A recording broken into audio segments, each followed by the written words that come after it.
Salam, salam sehat anak-anak semua. Semoga kita hari ini tentunya dalam keadaan sehat semuanya ya. Oke, materi kita hari ini kita akan membahas tentang bagaimana cara perhitungan bunga tabungan. Ya, bagaimana supaya kalian bisa memahami kalau seandainya kalian menyimpan uang di suatu bank dan bagaimana sistem cara perhitungan bunga yang diberikan bank itu kepada kita ya. Oke, apabila kita menyimpan uang ke bank ya. Oke, kita lanjut.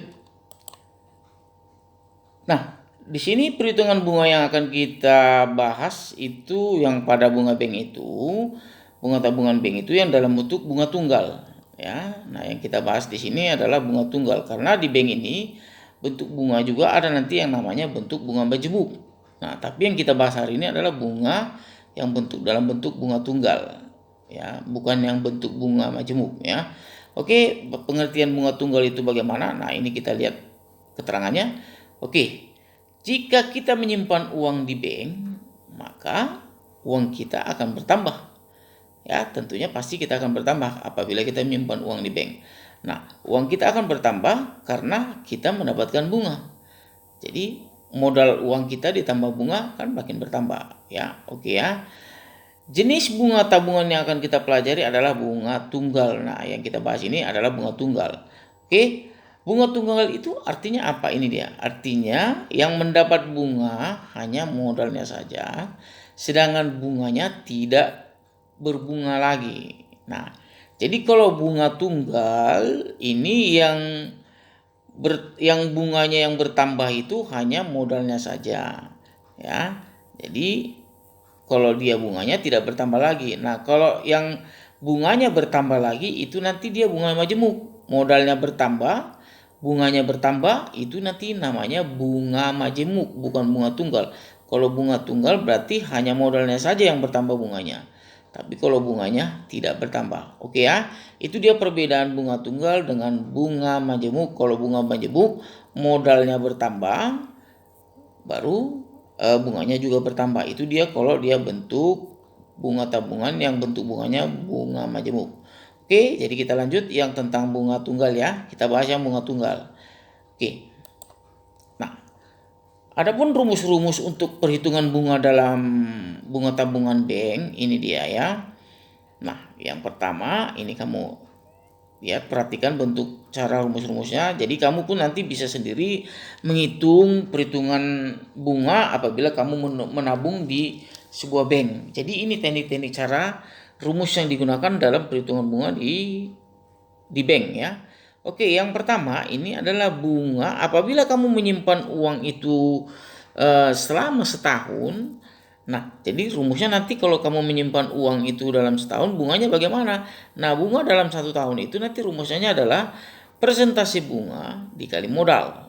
Ya, persentase bunga dikali modal. Itulah dia perhitungan bunga dalam setahun. Nah, apabila kalian misalnya menyimpan uang itu tidak sampai setahun atau dalam bentuk bulan atau beberapa bulan saja, misalnya entah 5 bulan, 7 bulan, 8 bulan. Nah, ini yang kamu pakai ya, bunga dalam bentuk bulan. Misalnya ini bunga B bulan ini maksudnya bunga 5 bulan ya, atau 5 7 bulan, atau bunga 9 bulan itu maksudnya ini ya, bunga B bulan itu maksudnya seperti itu.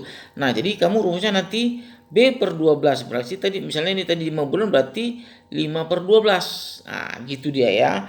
Jadi tergantung berapa bulan kamu menyimpannya. Jadi B-nya ini lama bulannya. Dikali persentase bunga, ininya sama ya, ininya sama. Lalu dikali modal, ininya sama, hanya beda tambah di sini saja. Ya, oke, bedanya berapa bulannya kamu taruh di depannya ya. Oke, itulah dia kalau dia dalam perhitungan kamu menyimpan uang kalau dalam bentuk hanya beberapa bulan saja. Jadi kamu bisa tahu cara perhitungannya seperti itu dia. Nah, baru yang berikutnya yang ketiga ini, persen bunga itu selalu dinyatakan dalam bentuk 1 tahun. Nah, perhitungan bunga dalam bank itu perhitungannya dalam bentuk setahun ya. Perhitungan bunganya dia setahun. Oke, itulah dia bentuk rumus-rumus bunga tabungan pada suatu bank. Oke. Kita lihat lanjutnya. Nah, untuk lebih paham, mari coba kita lihat contoh-contohnya.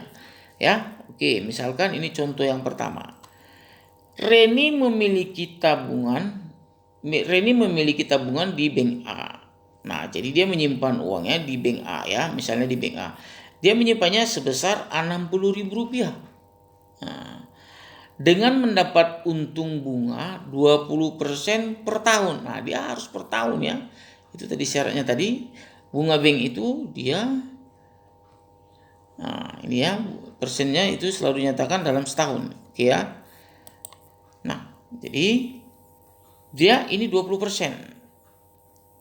Dia menyimpan uang yang 60%, yang 60.000 ini mendapat bunga dalam setahun itu 20%. Oke.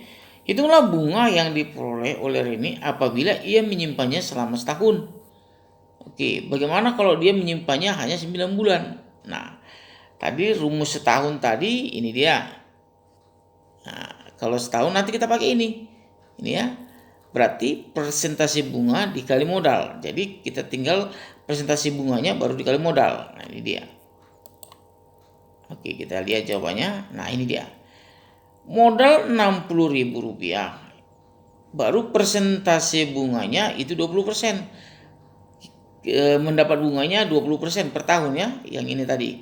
Oke, lalu inilah dia perhitungannya, rumusnya tadi persentase bunga dikali modal. Oke, jadi bunga dalam setahun berarti ini tadi kan 20% ini ya, 20/100 dikali modalnya, ini dia. Jadi hanya dapat Rp12.000 ya. Jadi setahun dia bunganya Rp12.000 apabila dia menyimpan uangnya itu 60.000 ya, 60.000. Oke, sekarang kalau dia hanya menyimpannya selama 9 bulan. Nah, tadi rumus bulan tadi ini ya. Nah, ini dia. Bunga dalam bulan ini nanti B/12 dikali persentase bunga dikali modal. Nah, ini dia. Nah, bunga 9 bulan berarti 9/12 dikali persentase bunga dikali modal.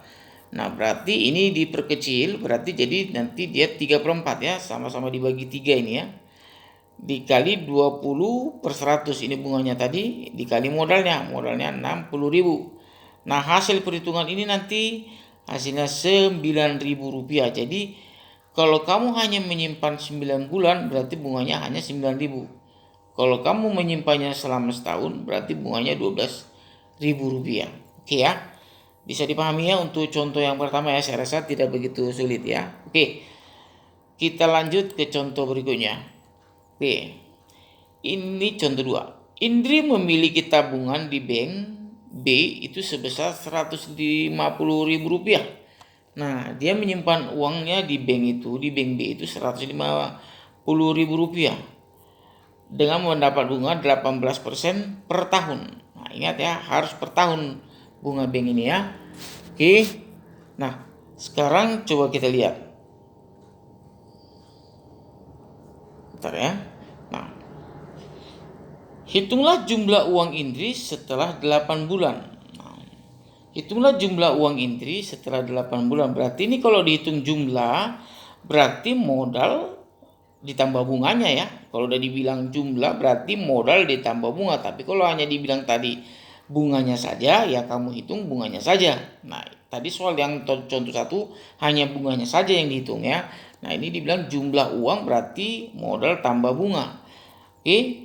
Nah, modal tabungannya Rp150.000. Nah, persentase bunganya itu 18% per tahun. Yang Rp150.000 ini dia 18% per tahun. Nah, lama dia menabung hanya 8 bulan, berarti nggak sampai setahun ya. Lamanya dia hanya 8 bulan saja. Berarti perhitungan rumusnya jadi jumlah uang Indri setelah 8 bulan adalah berarti kan modal dia tambah bunga yang 8 bulan ya. Nah, yang kita hitung yang 8 bulan ini. Oke. Tadi kita sudah tahu kita rumusnya ya. Kita lanjut. Nah, modalnya tadi kan ini tetap ya 150. Nah, inilah yang bunganya tadi. Bunganya berarti 8/12 kali persentase bunganya tadi ya. Persentase bunganya tadi, nah ini kan 18%. Berarti nah, ini dia 18/100 kali modalnya. Nah, ini tetap ya. Nah, ini perhitungan bunganya nanti ini dia. Berarti ini dia jadi 2/3 3 dikali, nah ini nanti jadi 18 ya, dikali 1.500. Ini hasilnya nanti 18 dikali 1.500. Nah hasilnya nanti ini 12, ini 1.500, nanti hasilnya 18.000. Jadi jadi bunganya didapat 18.000 ya. Bunganya yang selama berapa? 8 bulan. Itu yang 8 bulan di 18.000. Oke, lalu tambahkanlah. Jadi 150 ditambah 18.000 ini bunga. Jadi jumlah uang inti setelah 8 bulan itu Rp168.000. Begitulah dia cara perhitungannya ya. Oke, kalau ditanya jumlah uangnya berarti tambahkan saja modal dengan bunganya. Oke ya, itu contoh 2. Nah, contoh yang ketiga. Adam meminjam uang pada koperasi. Meminjam atau menabung konsepnya sama ya. Kalau tadi kan kita menabung, ini meminjam. Konsep rumusnya sama ya, konsep rumusnya sama saja. Adam meminjam uang pada koperasi sebesar Rp600.000. Nah, dia meminjam sekarang, bukan menabung. Oke, dengan bunganya 21% per tahun. Nah, ingat harus per tahun. Oke, selama 10 bulan. Nah, ternyata dia meminjam uang itu selama 10 bulan saja, nggak sampai setahun. Berapa uang cicilan tiap bulan yang harus dibayar Adam? Cara rumusnya sama saja ya. Oke, besar pinjaman itu sama dengan Rp600.000. Nah, persen bunganya selama dia menabung di 10 bulan ini itu diberikan oleh bank itu 21%. Oke, selama 10 bulan ini ya. Oke, lama pinjaman 10 bulan. Nah, yang ditanya jumlah pinjaman dan bunganya setelah 10 bulan adalah berapa? Nah, sekarang bagaimana jumlah uang selama 10 bulan dengan bunganya? Nah, ini dia. Oke, rumusnya nanti besar pinjaman ditambah bunga ya. Rumusnya nanti kan karena ditanya jumlah uang ya. Oke, nah jadi ini tadi 600.000, persentase bunganya ini dia. Berarti 10 ini tadi kan.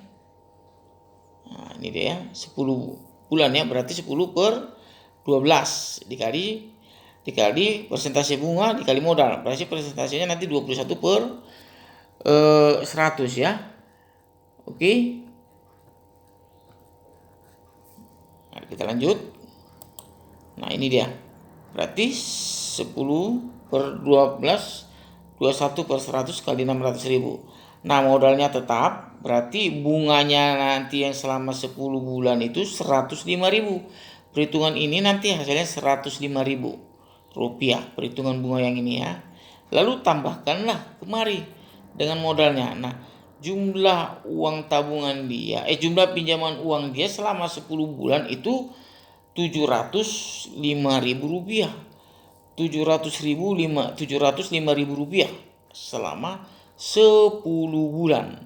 Tapi tadi pertanyaan soalnya kan dia berapa cicilan yang harus dibayar per bulan, ya tinggal kita bagi aja 10 karena kan dia pinjamannya kan selama 10 bulan dibagi 10 lah.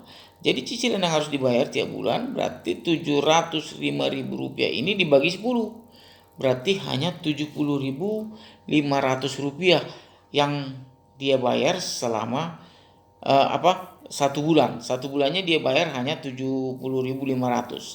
Dia bayar ini 70.500 ini sampai 10 bulan. Itulah dia cara perhitungan sistem bunga yang dilakukan oleh bank, dan apabila sistem bunganya itu dilakukan dengan perhitungan bunga tunggal. Oke, jadi saya rasa anak-anak tentunya sudah paham untuk bagaimana cara perhitungan bunga di suatu bunga bank ya. Oke ya, tapi ini perhitungan bunga dalam bentuk bunga tunggal ya.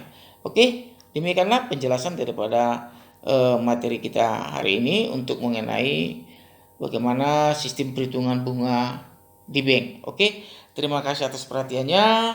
Semoga tetap kita selalu dalam keadaan sehat-sehat. Oke, terima kasih. Semoga materi ini bisa dipahami dan bisa bermanfaat buat anak-anak sekalian semua. Oke, salam jumpa semua ya. Oke, terima kasih.